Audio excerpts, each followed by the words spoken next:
think when most people think about germs and plagues and outbreaks, they think about just people getting sick. And they don't think about the ripple effects that has on society as a whole. Mr. Wainstein, you have worked most of your career in law enforcement. You know what pressure does to individuals. You know what it does to societies. Could you outline for us, what does the doomsday scenario look like? And I mean the secondary and tertiary effects, the psychological and the economic shockwaves that would just rock through this country.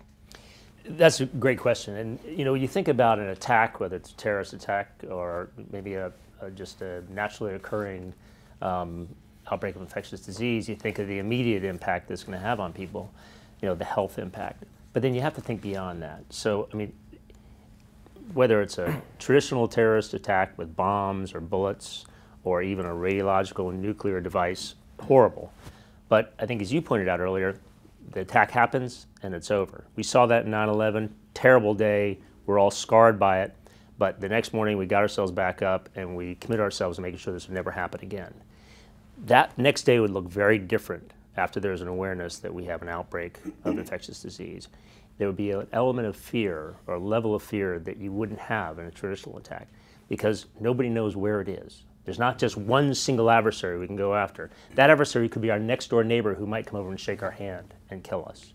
The fear that that generates is going to cause people to pull into themselves. They're not going to go out in society. Our economy then is going to take a hit. There's going to be less commerce.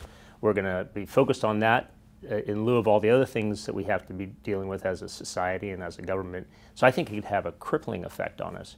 And all you have to do is just look at the Ebola and Zika, which were terrible situations.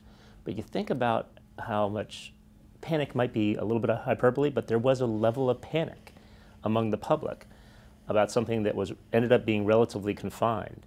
And what we're talking about here is the possibility either naturally occurring or inserted by a terrorist adversary or a nation-state adversary that would be exponentially worse and have exponentially greater damage to our society.